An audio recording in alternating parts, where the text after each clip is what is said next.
It's time for Verbal Tap, the show that proves fighting is way fucking easier outside the cage.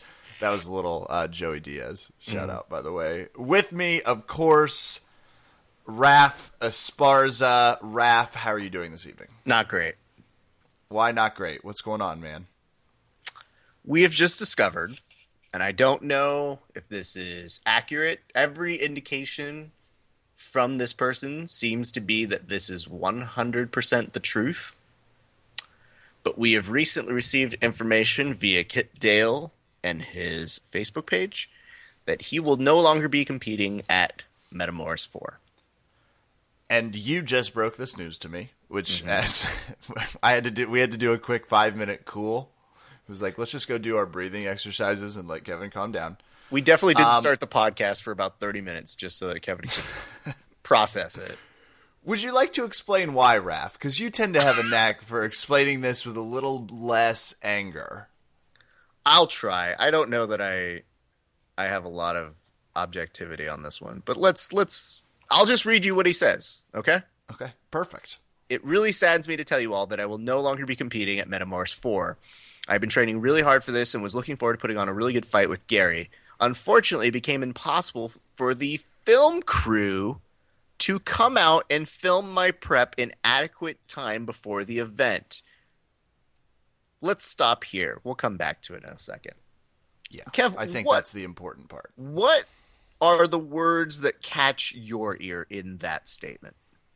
That the film crew doing and you know what? Let me just compliment Metamoris. I love their preview videos. I think they're really cool. They're some of the most amazing videos. Yes.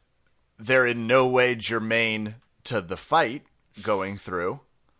But I think they're really cool. You and I both have advanced degrees in strategic communication. So let me just tell you, Metamoris, what I see.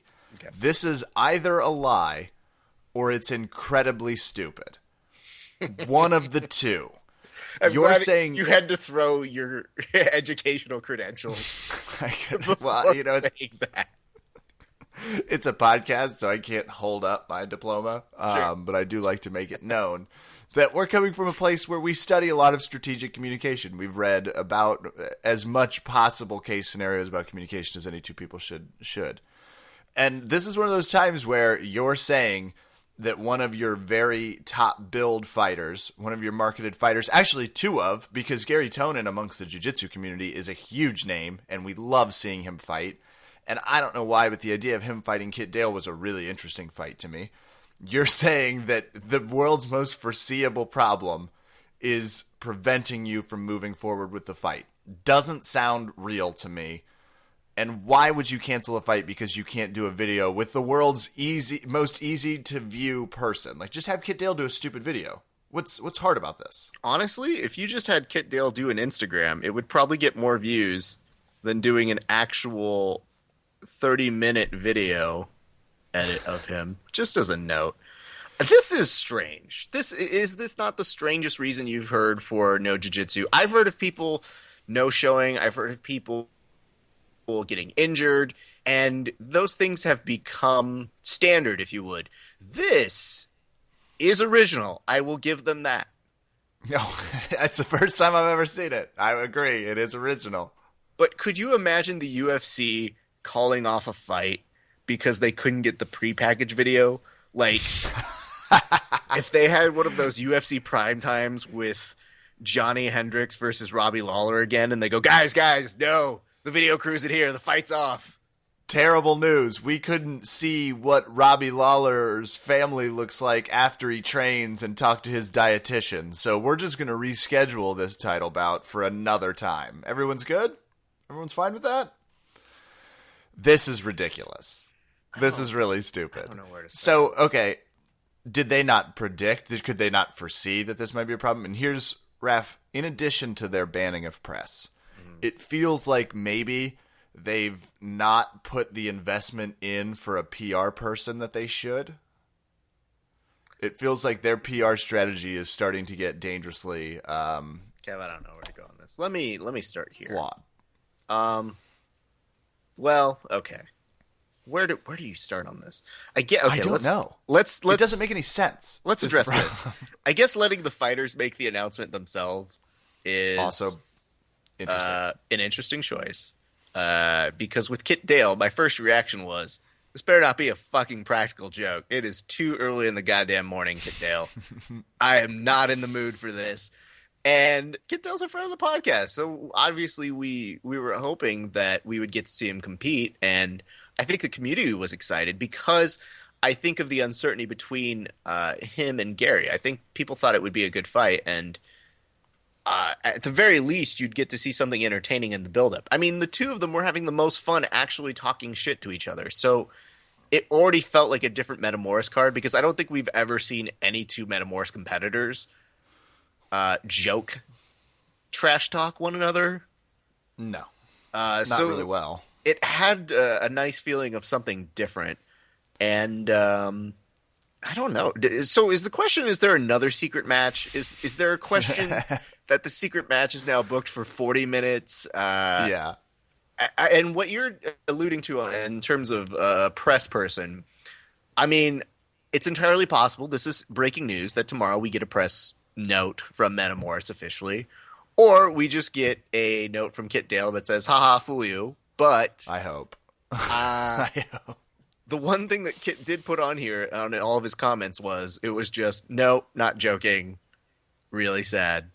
And it includes this part in his letter that just says, but they will be doing everything they can to get me on the next one, as they know many of you were looking forward to our match. So hopefully you guys will see a more improved version of me competing at Metamoris 5. As always, thanks for your understanding and support. I'm sorry, I had to read out all the S's. That's how many there were there. Hashtag Metamoris, hashtag BJJ, hashtag Kit Dale. Nicely done, Raf. Very thorough. Thank you. Here's what I don't understand. I don't get why, so you were able to get Chael Sonnen, whose video is pretty cool. Yes. You were able to do this awesome profile of JT Torres tackling Andre Galvão in the video. Which is great. I love that. His birthday party. Which, by the way, we haven't talked about this, and we'll bring it up on the next edition of Around the Mat, which is coming, you guys. But I love that they made Andre Galvão and JT T1000s. I agree. We should do that for your wedding. We should do a video that just like it's like Kevin, runner-up Copa Nova white belt division. Good. That's we'll put that suggestion in Spectator. the hopper.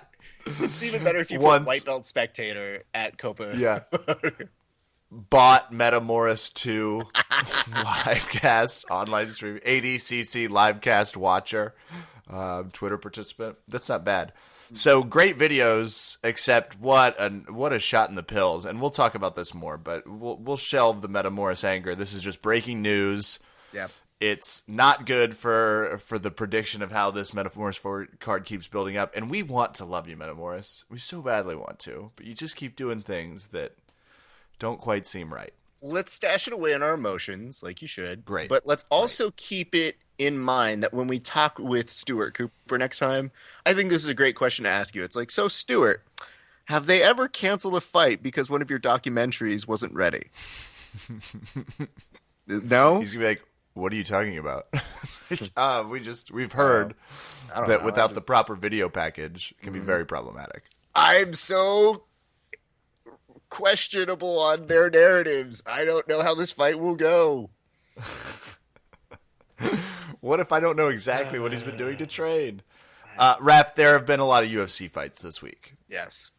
So let's transition to talk about, and this has been a fun conversation, the fighter rankings, the vastly becoming toughest division in the UFC. Arguably it is already.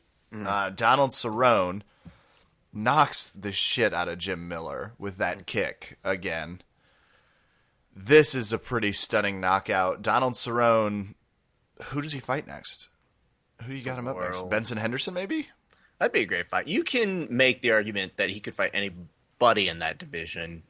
And, he actually makes the argument, I guess, himself when he says that he doesn't care who they put in front of him. He has literally said he will agree to any fight.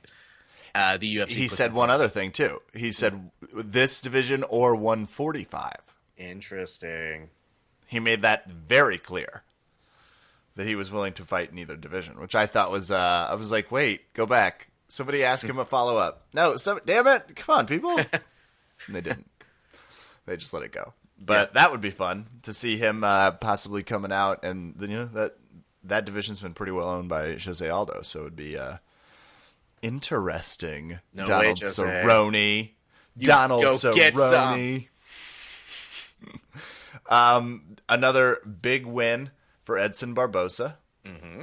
He beat the shit out of Evan Dunham. This was a fun card. Just lots of knockouts. Can I ask you, what was?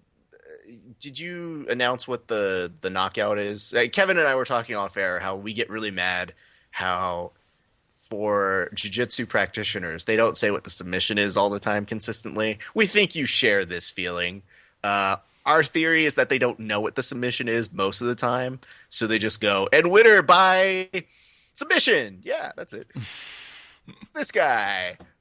So, Kev, in this case, it was a knockout for Barboza, but what was the knockout? I really don't remember. I got to tell you. I'll be completely honest. I will let you know this, Kevin. It was a liver kick and punches. So, it is credited as a liver kick plus punches equals knockout. He did hit him really hard in the liver a few times, by the way. Oof. I didn't know that's how you could knock someone out, but I love it. Yeah, well, TKO TKO liver kick, my man. TKO liver kick. That's my new. I got to find out how to do that. And Rick's Story won via submission, and our pal Jessamine Duke did not win. She did not this go around. No, but there's plenty. We have word that she had to get surgery, I guess, on her hand. After the fight, we have word that it is A-OK and she is recovering well. So we wish our best to our friend, Jessamine. And we'll talk with you soon. And performance of the night, we do need to chat about this. Lucas Martin's slow-mo KOs Alex White. Mm-hmm. We found an awesome short video GIF of this. If you haven't seen it, you really need to check out. Alex White kind of he stumbles back after getting hit pretty hard, and his right leg works just fine, but then that fucking left leg just doesn't quite find the ground, and he falls, and then gets hammer-fisted into oblivion. But one of the better knockout sequences, and I assume they'll continue to show it for Lucas Martin's fights going forward. I guess by the end of this podcast, I'm going to show Kevin one of Ric Flair's greatest flops, and I'm going to see if I can compare the two to him, because we like to educate Kevin, but... Yeah. It was very similar to that, where a guy gets knocked, he gets rocked back a little bit, staggers around kind of almost like a drunk person, is like, I've got, and then dead. So, yeah, I was thoroughly entertained. A very, very great knockout. So that pretty much takes us through New Jersey, which, by the way, thanks, New Jersey. And I never say that, but apparently... This is like one of the first times we've only had 2 decisions in a while at a card. So that felt nice. Yeah, that was kind of... The card moved really fast, and at the end of it, it was just like, oh, holy hell, there was a lot of knockouts. That's why partially, UFC, it'd be nice if you'd list them, because it can be hard to remember when there are so many. I know that's a new problem. I'm just... and kudos to Brian Stan for filling in, because, Kenny Florian, too good.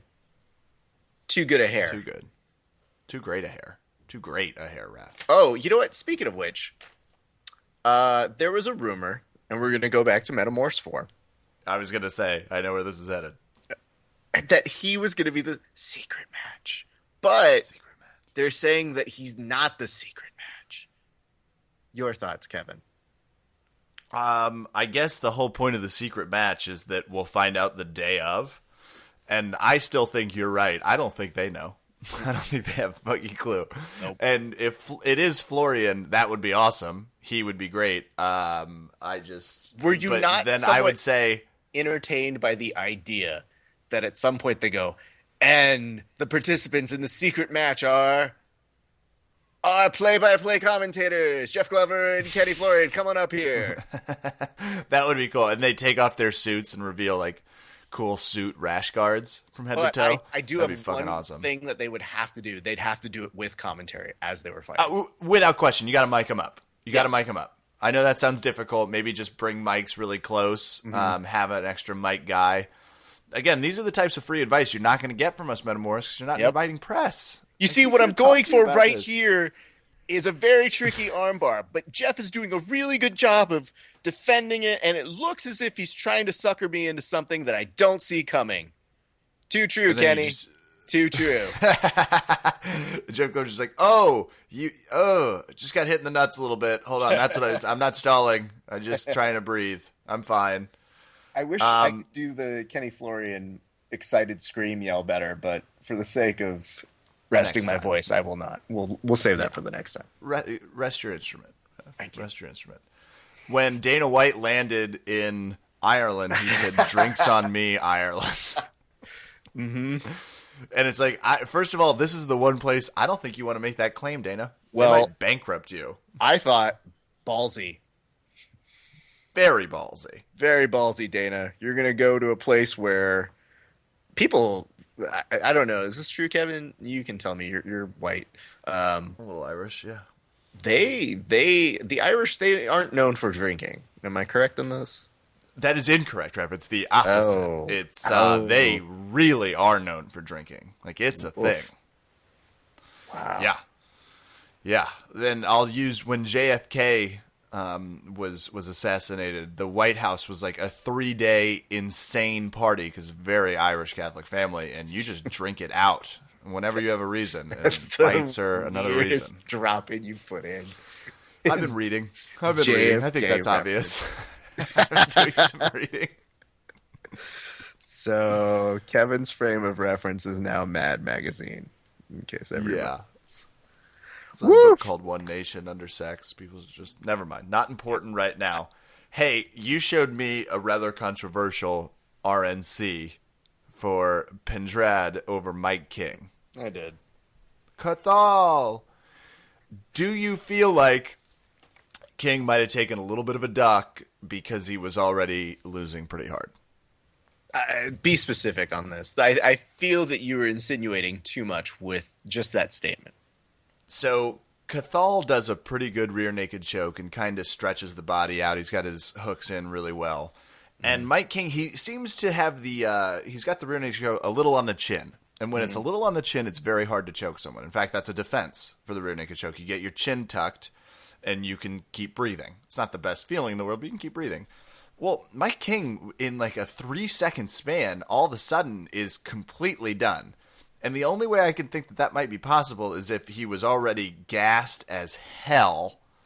So he was trying to breathe, and when he did, he just completely passed out. But he goes completely asleep in about 2 seconds worth of choke.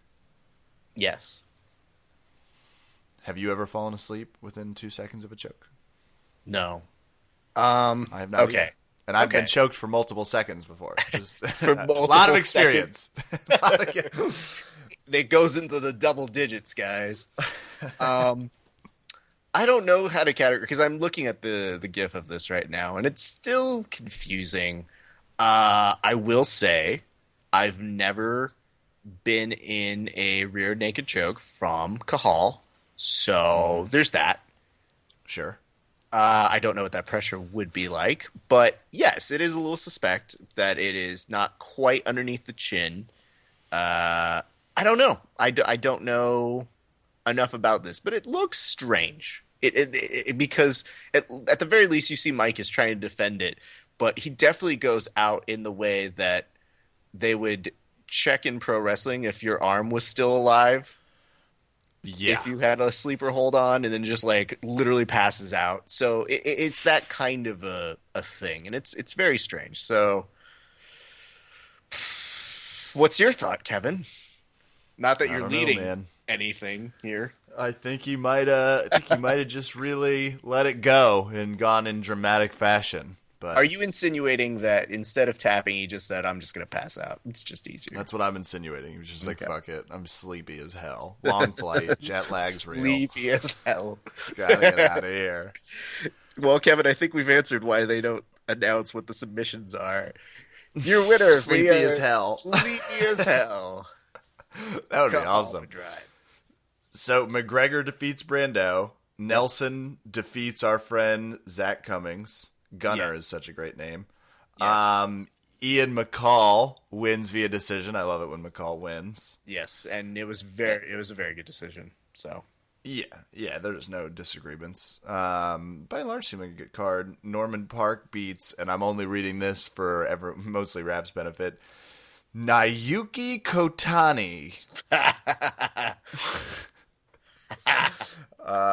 Think I nailed that. So isn't that a feeling sword? pretty good. It might be. It was definitely a Last Samurai character. Mm-hmm. But check that fight out on UFC Fight Pass. I'm sure it's still there. Yeah, I don't think it's going anywhere for now. I'll put it to you this way. Oh, but here's the good news. Fight of the night was Cahal and Mike King. So congrats to them. Performance of the night went to Conor McGregor and Gunnar Nelson, who was super excited just by the look on his face. That was a great thing. If you don't like us on Facebook, here's a quick plug. Verbal Tapcast on Facebook. You should, because there's some funny stuff. In this case, Tap Snap. I always fuck this up. Your MMA recap. Snap, tap, and thank you. MMA recap. It rhymes, Kevin. What's the problem? They had that really funny picture of Gunnar Nelson with all of his expressions, and it is hilarious. It's very funny. It's really funny. I will say, too, that, Kev, this was a notable card because of the crowd. Did you at all watch this? Well, no. Maybe Dana was still buying drinks for this crowd, but the Irish were very loud. They apparently were saying that a rap concert is about 110 decibels. This UFC crowd was 103. Holy shit. Yep. One of our friends who does photography for all of the major events, Esther Lynn, who's amazing, she put on her Facebook, she said, you know what? The one time I forget to bring earplugs. And that's the one. Woof. But, man, that's a really good note. I feel that Dana White will be back there unless his bar tab was that high. But, yeah, probably. I mean, it's a really cool place. So it was really nice to see people get that excited about it there. And the Irish fans were very vocal and very entertaining. So at the very least, it was kind of cool. Although, Kev, they did do one thing. Olay? Mm-hmm. It was... Just screamed it. Yeah. But here's why it's comic. Do we blame them or the Ultimate Fighter cast? I don't know who's at fault for ruining that for us, but it's one of them. But, there are a few things funnier than when people who are chanting ole ole don't know what to do after it's kind of died down. Yeah. So they get to a point where they're like, ole, ole, ole, ole. Is someone else cheering? Ole. Is there a maestro that can cut them off? Like, we need audience maestro. Really great new UFC position. That's a great position. I'm gonna apply for that. Thank you. You'd be great at that. Raf, we have Joey Coco Diaz, comedian, actor, podcaster, all around great cusser and jiu-jitsu guy that we're going to talk to, and I'm stoked. Yeah, that's going to be a good time. Let's go do it. All right. The time for you has come. Come for you, my son. Time for you to go back to where it was that you begun. Verbal Tap fans, I'm calling you the Houdini of cussing. Joey Coco Diaz on the line, also happens to be one of Raf's training partners. So, Joey, how are you doing this morning? Good. How are you, man? Thank you for getting me on the show. I'm stoked. My girlfriend and I were listening to you do some stand-up. She was like, who's on the podcast? I was like, Joey Diaz. You know this guy. And as you were cussing, we were like, he's an artist with the cussing. It's really phenomenal. Do you do that while you're doing jiu-jitsu? Do you scream expletives at people? I try. I whisper them in their ear. Don't beat me up, you fuck. And they giggle. When you roll with somebody and sometimes you crack up on each joke and they slow down a little bit. adds a little humor to the role. I always tell them, slow down. I'm an old man. You fuck. I'll kill you. When they get on top of me, I always go, when I get up, I'm going to kill you. And then they giggle, So it's, yeah, I don't yell at people, but I just say little things in their ear to slow up the beating. I will tell you this, Joey, before pre-roll, because we both are comics by trade, there's always a little bit of like joking to begin with. But one time, Joey, what did you tell me about being Mexican? What was that? Well, first of all, you told me you're like, you should be good at this because, you're Mexicans. You're a tough motherfucker. And then you proceeded to tell me a story about one of your friends on a roof. Oh, Silent Bob. He opens for Felipe Esparza on the road. Silent Bob fell off a ladder one day while he was exterminating with what's his name? The guy that goes on the road with Fluffy has an exterminating company, Mondo Castillo. Yeah. So during the week, on the weekends they're comedians, but during the week they exterminate animals. And he was on the roof and he fell on his back and he called me up like, Joey, I can't do the gig tonight because I fell on my back. I go, you're a Mexican cocksucker. Get up. You guys don't even have insurance. You guys got portable fucking backs. You guys are as tough as nails. Stop you fucking crying, cocksucker. This is what I'm talking about. Like, normally, if I cuss like that or if I started screaming, it would sound so offensive. For you, it's just so fluid. I love it. I got to work on that. Oh, you have to. There's I've been kicking around an idea called Good Morning You, which is like a Skype video message where you just give people inspirational messages. I think it would be phenomenally better if it was just Good Morning with Joey Diaz. And it was just you telling people I love to give people messages. Get up, wash your asshole. There's a whole world out there. You know what I'm saying? Wash your dick. You want you to get your dick sucked? You gotta wash your helmet and get out there with a smile on your face. Everybody wants to get their dick sucked, but nobody takes a shower before they leave the house. So you gotta tell them. You gotta remind them sometimes. You know what I'm saying? Wash that mouth up. There's a whole world out there. For reals, and Kev, he really does do this on his Facebook. Every day there's a very inspirational message, just like that. Have you ever thought about making like a accessories line or like a daily calendar? Because some of your morning messages are too good for Facebook. Oh, I love it. I love when people throw me off, like they take me off their thing because it's 2:30 or something. I love that. I love all that stuff when people crack. Like when they want to friend me and then they disappear. And they'll send me like a personal message. We tried to follow you, but it was too rugged and rough. So, just stop being a pussy with Joey Diaz is basically what it says. Being a pussy with Joey Diaz. But no, man, I love going to jiu-jitsu. I love it with Rafi. I love the place where we're at. And I think that sometimes you have to throw humor in there. Yeah. When somebody's rolling and somebody farts sometimes, how funny is that? It's hilarious. Do a hip escape and you fart. If you don't laugh on your own, you don't really have a sense of humor. You ever roll with John Evans and fart, and you tell him, John, I fart. He goes, I don't care, keep rolling. I'm like, you're a fucking soldier. I just fucking walked the Wheel of Fortune section at the South Point the other night with a whey protein fart, and you want to keep rolling. John doesn't have flagellants, so he's not accustomed to it. John's never farted a day in his life. I assume, just based off of knowing him. I don't know if that's factually correct. Why did you start getting into jiu-jitsu, just out of curiosity? Well, I know people don't heckle you, not with that cussing, so it couldn't have been that. No. When I came from Cuba, I always joined karate. My mom put me in karate, and after that it was always kung fu, and there's always been karate, and then so recently I kickboxed, and one day I said, you know what, man, I'm sick of this. I want to do something different. I had all these jiu-jitsu friends that spoke about jiu-jitsu. I had avoided it because I had never wrestled in high school. So I was always very scared of it.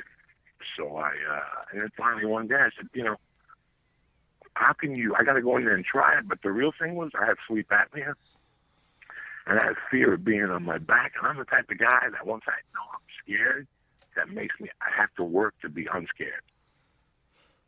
And that's the reason why I go to jiu-jitsu, for my sleep apnea, and it's something that before I get in the car to go to jiu-jitsu, I always take an aspirin.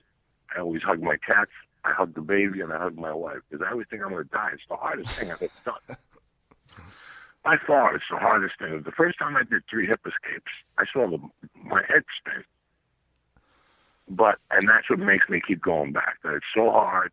I suck so bad at it that I have to keep going back.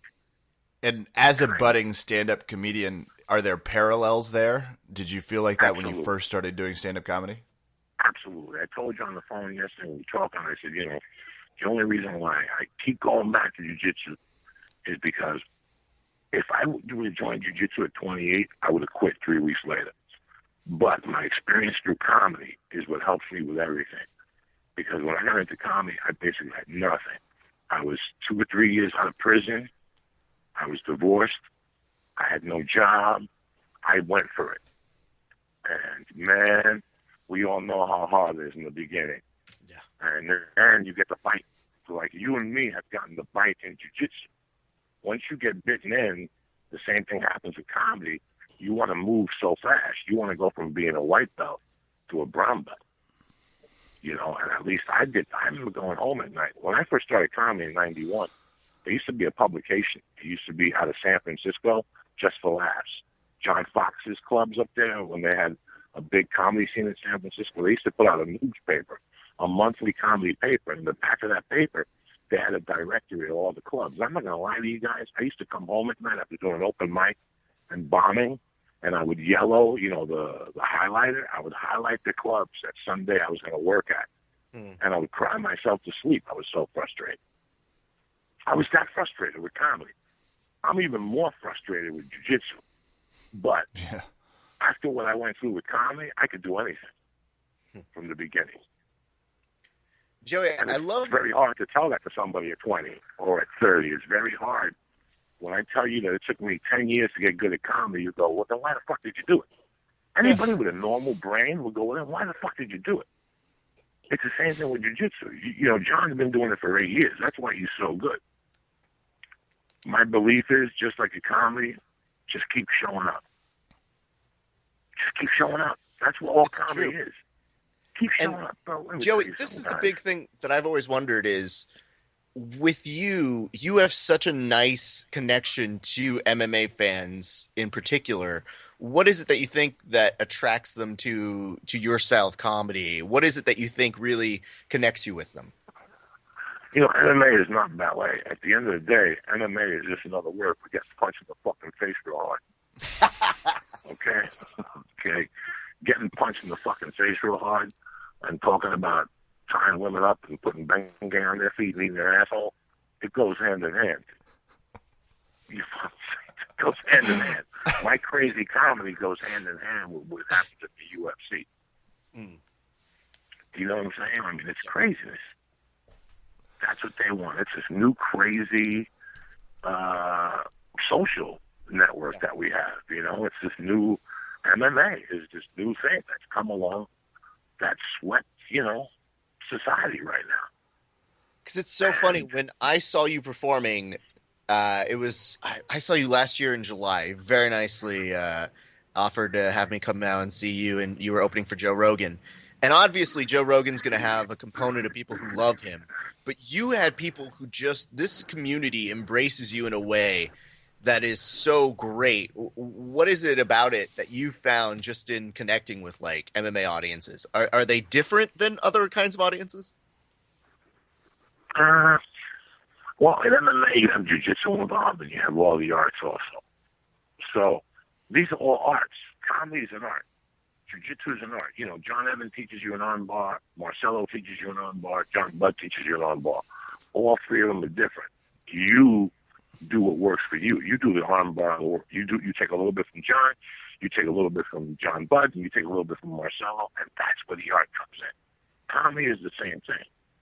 Comedy is the same thing. We're artists. There's ranting comics, there's prop comics, there's dirty comics, there's improv comics. This is just an art. So it all goes hand in hand. We appreciate each other. I appreciate Joe Lozon and what he does. I know the work that goes into MMA, and the MMA crowd looks at me like, Jesus, what he's doing is fucking magic. Meanwhile, I'm thinking that what they're doing is fucking magic. So we're both very intrigued. Yeah, and here's what I always say. Marcelo. Go ahead. Yeah, I'm sorry. No, I was just gonna say it feels like in jiu-jitsu and MMA there's no shortcuts and there's no time to pretend or sort of talk bullshit, which is, if anyone listens to your comedy, it's very honest. It's just very pure and it's exactly about whatever's going on. And it feels like the MMA community respects that a little more, just because you can't bullshit your way out of an armbar, like, to use that example. Yeah, no, you're absolutely right. And when you appreciate what people put into something, you appreciate the art. Like, you just, something about it that we both go hand in hand. We go hand in hand evenly, you know? I think that's the attraction. I really don't know, but my basic thing is we're fucking just crazy. We're just all crazy. We're just fucking crazy. This is craziness. Who goes? And most people today are eating fucking Mexican food, jumping up and down, barbecuing. We're going to go roll at 1 o'clock. What makes you want to roll at 1 o'clock on a Sunday is the same thing that makes somebody like Raf want to quit his fucking day job, live in poverty, and go do stand-up every night. Is that not craziness? This is crazy. It is, yeah. And Joey, can I ask you this too? You also have a great connection to, I guess, the MMA and even the boxing world. You were recently in Grudge Match, and you got to act against Robert De Niro, Raging Bull, if you would. What was maybe the craziest experience of that? Exactly my point. Sitting across from Robert fucking De Niro. That was crazy enough. Listen, guys, I did analyze that. I saw him on the set in his trailer as I was walking by. That, to me, was... Listen, when I moved to L.A., I'd always think I'd be an extra in a movie. Never mind be in the fucking movie. You know? I always thought I'd be an extra. So to be in the De Niro movie, I was very proud when I did analyze that, even though the movie blew. I tell you what, fucking this, I was standing opposite him. You know, here's a guy that called me a fat fuck. And every time he'd say it, he'd come to me and go, "You're okay with that?" This is Robert De Niro. Asking me if it's okay if he calls me a fat fuck. If it helps, I thought your scenes were really hilarious. Like, you had that apathetic cornerman thing nailed. It was like, I feel like you were every guy at a gym that people look up to in their elementary school years because he just tells it to them straight. So I thought you killed it on that. Well, thank you, man. I'm very fortunate, and no, I was very lucky, but that's it in a nutshell. Fuck Stallone and all that stuff. I still remember being a little boy and watching, not Taxi Driver, but the other one, when he goes to Vietnam and he saves Christopher Walken. Deer Hunter? Yeah, I still remember that. Yeah. So when I was there, I went in the date early, and I went on the set, and I saw LL Cool J doing his side to De Niro. And the first couple of scenes they were doing, LL Cool J kept fucking up. And I knew why when I did my scenes with De Niro, because when you look at him, guys, you see every character he played, and you choke up. Yeah. You just choke up, guys. You just choke up. I don't care who you are. But you stand. When I was sitting in that chair and he came up to me, I saw him and, the one he did with Sean Penn when they were the priests, when they were convicts. It's one of the worst movies of all time. We're No Angels. Yep. Yeah, We're No Angels. Absolutely. I saw him as the guy in Goodfellas. You saw him as the guy in Taxi Driver. You saw him, and all of a sudden you just get overwhelmed with this fear, and you get overwhelmed with, pride, because you never thought in all your fucking days you were going to meet this guy. Never mind doing 3 scenes with him. Yeah. And by the third or second day, I'm having conversations with the guy about life, and Cuba, and Italians, and Jersey, and I'm like, oh my God. Oh my fucking God. He's asking me about stand-up and how I got into it. So it was a really fucking wild experience, God damn. And like Kevin said, I mean, all of us from the gym were so proud of you and so happy. Like, we all have friends who are in the industry who do various degrees of stuff. We have a lot of actor friends and a lot of comic friends. But, it's just like you said, you're in a movie with Robert De Niro, so there's a big sense of pride amongst all of us where we were so happy for you, man. You're so great in it. So compliments to you. Thank you, bro. I love that. I'm really, listen, man, my social life believe it or not, is that little VMAC. I go to VMAC because I don't want to be a stand-up comic there. I don't want to be Joey Diaz there at all. Yeah. I just want to be a regular schlub in there that gets beat up. Jiu-Jitsu is a great place for that. Yeah, when I got my life back from drugs, I used to go to a kung fu school on Vermont. If you're ever on Vermont and you hit Santa Monica, look to your left. There's a yellow kung fu school. It's a black school. It's just black people who go there. And I would go there. I was 418 pounds. I go in there and do fucking praying mantises. And finally, after 2 months, somebody was like, did I just see you in Spider-Man? I was like, fuck. because nobody would talk to me about that stuff. They just thought I was some fat schlub. And I loved it. I loved it. Nobody came over to me and asked me, are you stretching okay? Or don't do that. No, get in there, you fat fuck. Get in there. And I loved it. I think if you're living your life and you don't have to be a tough guy. I don't go to jiu-jitsu to be a tough guy to submit nobody. I go to jiu-jitsu to take my mind off all the other bullshit, to just be a regular person for 1 hour and get choked out and get smell people's assholes and smell armpits and have people sweat on you. That makes, when I leave jiu-jitsu, it's like leaving an open mic and killing. You ever kill at an open mic when all you have is 6 minutes? Remember the feeling? How you want to get home and call CAA and tell them to suck your dick? I'll let you know if it happens. I'll keep that on the post if I ever kill a 6-minute open mic. Yeah, the first time you go to an open mic and you have 6 minutes and you do 8 minutes and you kill, do you remember that feeling, what it was like, Rappy? You go home, you tell your wife to quit a job. Things are happening. We're going to There ain't Hollywood. nothing happening. You just did 8 minutes, but it's the biggest day of your life. Every time I leave jiu-jitsu and I get in that car and I smell like ass, I'm the happiest I am all week. I use it as therapy. Never been a big church goer. Yeah. No, me neither. That's why my wife and kid went without me. And which, speaking of, we know we have to get you out of here shortly so you can pick them up. Joey Diaz, also the family man. JoeyDiaz.net is where people can see your touring schedule because you're still touring like crazy as a comedian. Do you love that? Will you ever stop touring, or is it just something you'll just kind of always do? I hated it till about 5 years ago. And now because of Twitter, I love it. I love it because the people I communicate with now during the week, I get to meet. That's crazy. You never hear this from a guy like me. But I was going to say, on the internet. It's always the opposite. People usually hate Twitter and the people. Yeah. Well, that's fantastic. On the internet. And when you communicate with people on the internet on a friendly manner, and then you get to meet them, it just does something to you.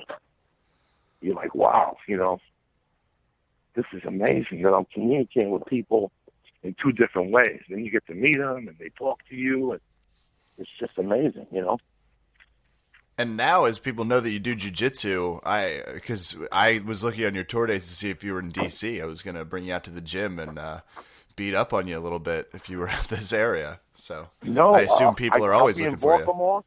I'll be in Baltimore in October, and I love to. I hang out with John Rollo. He's a Henzo black belt. Yeah. He has a few schools in the Baltimore area. He promotes all the fights. There's a new whatever, and he promotes all the fights. So if you want, I'll give you his number. He's a great guy. He's got 3 jiu-jitsu schools, and he's 260 fucking pounds. This guy, all muscle on his back. It's a tattoo of Jesus choking out Satan. It's fucking beautiful. An angel choking out Satan. Yeah, that's big amazing. His back is. How big is the tattoo, though? Fucking huge. It covers his back. He put somebody to sleep at a Giant game last year. When the Giants played the Baltimore Ravens last year, the year before, he choked the guy out in the fucking stands. For fun, or were they talking shit? No, the guy was talking shit. The guy walked up to him. Rollo just grabbed him by the neck and choked him out. Oh, Eddie Bravo trained before Abu Dhabi the first time. Was at John Rollo's gym in Baltimore. I actually feel like I saw that at one of the when they were talking about all the Metamoris stuff. I feel like I remember the name John Rollo as they were training. Mm-hmm. Yeah, he's a big guy. So he called me the other day to see how I was doing. I told him that when I go back down there, I would go to his gym. But I'd love to meet you too, my brother. You know what I'm saying? Absolutely. I got a chance to meet you briefly as you were headed out of VMAC. Raf and I were dicking around, obviously, doing some sketches. Yeah, I remember. That's how you were the purple belt or something? You were the purple blue. belt or the brown belt? Blue belt. Yeah, I remember you. All right, now Absolutely. I know who the hell you are. Yeah, that was you were my first LA Star experience. It was like, holy shit, Shit. it's Joey Diaz. There ain't There he no is. stars here, just fucking regular jiu-jitsu guys, just like you, brother. See, you're so fucking humble, too. This is fantastic. And no, Joey, I'll definitely hit you up to get that number, because when you're out in Baltimore, I love training at new places, and I've never trained up in Baltimore, and it's like a 35, 40-minute drive for me, so that's nice and easy. Yeah, well, I'll do DC next year. You know what? I did good numbers at DC, but the owner didn't like me. But I did really good numbers. I was going to say, I would assume people love you in D.C. because a lot of like that style of comedy does great here. People love it. Yeah. No, the DC club was great. It was the owner who didn't like me. I asked her for reefer the first night. She's in the green room, you know, like some fucking groupie or something. And I walked in. She's like, "Hi, how are you?" I go, "Listen, bro, where's the fucking reefer at?" And this was the fucking owner of the club, so I guess he took offense. You know how that goes. Yeah, next time you're in D.C., I can take care of you on all fronts. I can help out. We're going to wait for the DC thing. Well, we appreciate you stopping by the podcast a ton. It looks like Raf's cutting in and out, but it sounds like you've got to head and pick up some people. Is that correct? Yeah, I'm right in front of the place now. I love you guys, and I can call back. So let me know what you need. I'll call you back. You have a Awesome. great day. We'll Thanks, talk to you Joey. later. Thank you, my brother. I'll see you next time. All right, I'll see you in a few minutes. The one, the only, Joey Coco Diaz.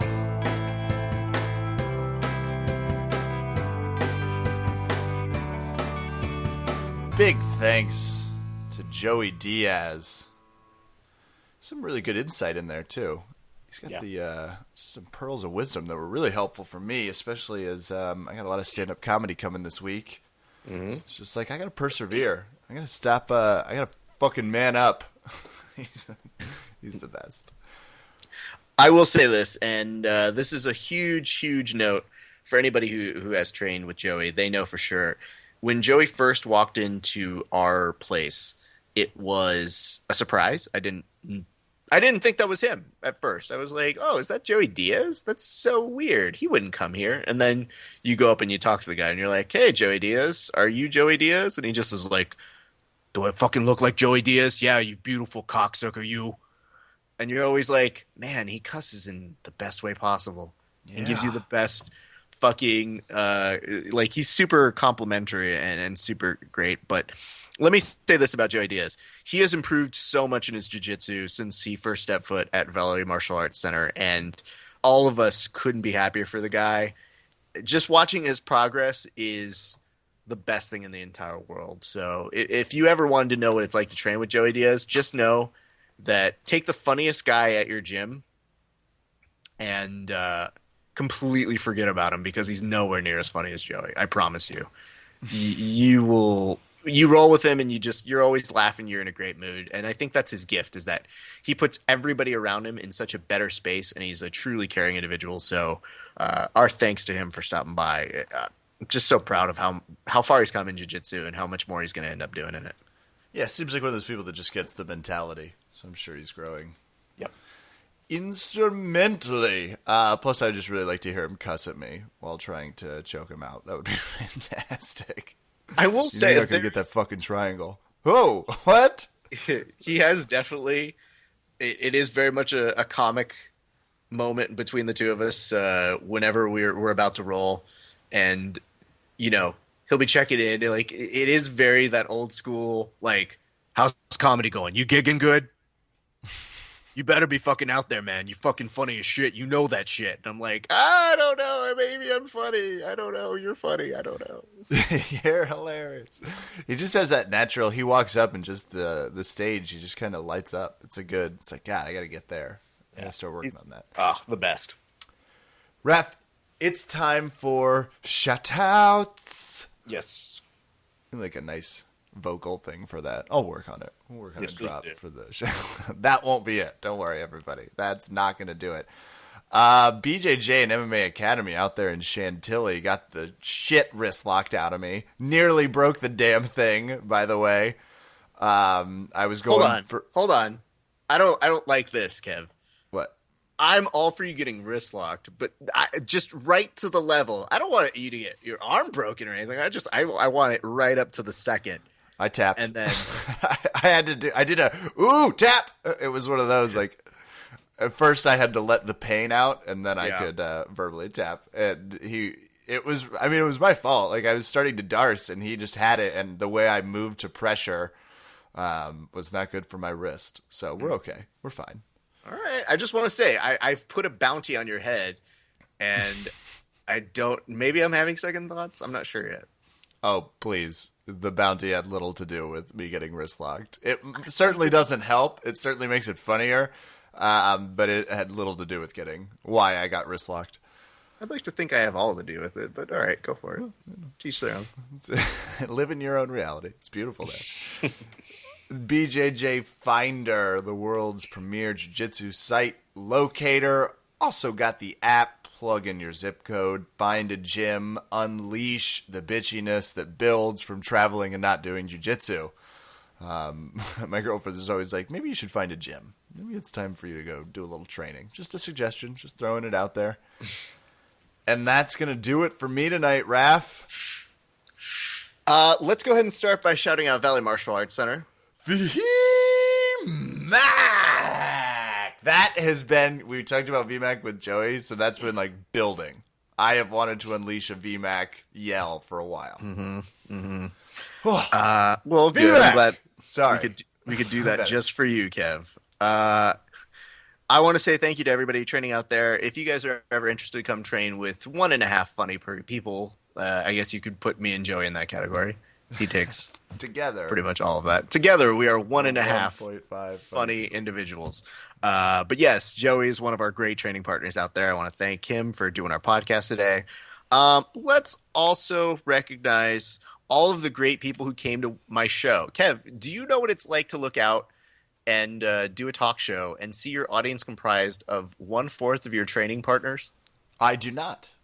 It is intense because these people, as hard as they train, when they come to this show, they're ready to laugh, and they are serious about their laughing. I had somebody yell out "zing" from my gym in the middle of it, and it's a guy who's so ridiculously like good at jiu-jitsu that, you know, when you're up there, you are acting instinctively. And when he yelled out "zing" to one of my jokes, I just looked at him and I was like, "Who yelled out 'zing'? I want your name and social security number." And it was weird to see him get a look of like, "Oh no," and then slowly remember, "Oh wait, I'm great at jiu-jitsu." So that was a funny moment to have. But everybody who came out and supported it's so great. And to everybody who did come out to our second anniversary of Early Late Night, it was a blast. It was a lot of fun. We got to do some good stuff. We actually got John Evans involved in a stunt. So he definitely helped out. I mean, a stunt. What does that mean? There was a stunt. There was an opening stunt that he helped me out with. Okay. So I'll leave it at that. And then, you know, you'll have to check earlylatenight.com for more information about that, you guys. And we'll get that video up probably in the next few weeks or so, whenever they fucking send it to me. So there's that. They take forever to send those fucking videos out. You do them like they go, "Oh no, it takes 10 business days." It's like, no, it doesn't. You just download it and then you send it. But 10 business days nonetheless. So anyway, my thanks to everybody who came out. It was a lot of fun. Really, really enjoyed it. So my thanks to my cast and crew, writers, all that good stuff. And to Austin Stack, my co-host, who Kevin is very jealous of for whatever reason. Looks, talent, closeness with you. Fair enough. Those are just three. Those are just three off the top of your head. Yeah. But yeah, my thanks to everybody for that. I also want to give a nice shout out to our friends at Subconscious Jiu-Jitsu. This is a guy named Brent Bernstein, who is one of the best photographers out here in SoCal who does jiu-jitsu work. We've always been acquaintances, but we've never really officially met or trained with one another. and he's a black belt under Jean-Jacques lineage. So we're in the same kind of family, but we haven't had the chance of training with each other yet. And I went to his gym subconscious the other day, and it's so great because he sees me and he just goes, "I'm so glad you're here." And I'm thinking in my head, that's never been said to me ever. Like, I've gone to dozens of gyms and I've had people be like, "Oh, it's really cool you're here." Brent was actually like, "I'm excited you're here." And I'm like, "Why?" And you instantly find out it's because he has a great gym. All of his people are so nice. His level of instruction is super great. And to see him and John Evans work together is one of the best things you can behold. But I will tell you this, Kevin. I was a little miffed. Why? Do you know why? No, why were you miffed? Okay.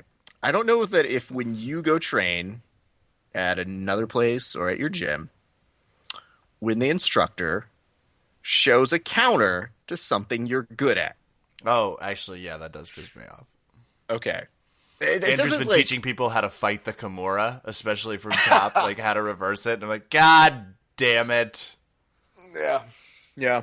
So it's been very awkward to watch when you're a visitor at a new gym and you see Brent teaching everybody like, "Yeah, you guys ever notice when people do this?" And I go, "Uh-oh. This is not going to go well. That's bread and butter for me, so I would prefer you not to teach that." Like, it's taking everything in me in the corner not to be like, "Shh, Brent, no. No, Brent. No, like, I really need that. Don't. Just not You- that one. Teach them, like, a wrist lock or something at school." There are other ones. Right, like anything else. And it was so funny. And then all of his class and his teammates or his students were so great, and got the chance to roll with them. Got the chance to roll with Brent, who obviously is amazing at it. So just my thanks to them for creating such a fun and cool environment. And I look forward to coming back and training there at some point. But they couldn't have been nicer to me. So we definitely want you guys to go check out Subconscious Jiu-Jitsu. It is not only a steal of a deal that he's doing, I think he's doing like 5-6 weeks for $49, but when you see the level of instruction he brings you, it's insane. So I can't recommend it enough. Check them out on the internet. I'll go ahead and put it up on our website a little bit later. But my thanks to them. And you know what, Kev? I think that's going to do it for me on shoutouts this week. Hey, that means that'll do it for us here at Verbal Tap this week. I am Kevin. Thanks for listening. Good night and good fight.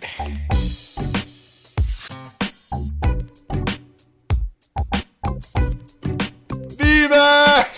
Shut up. Like, when you don't say cut, I know you're waiting to do something. Viva!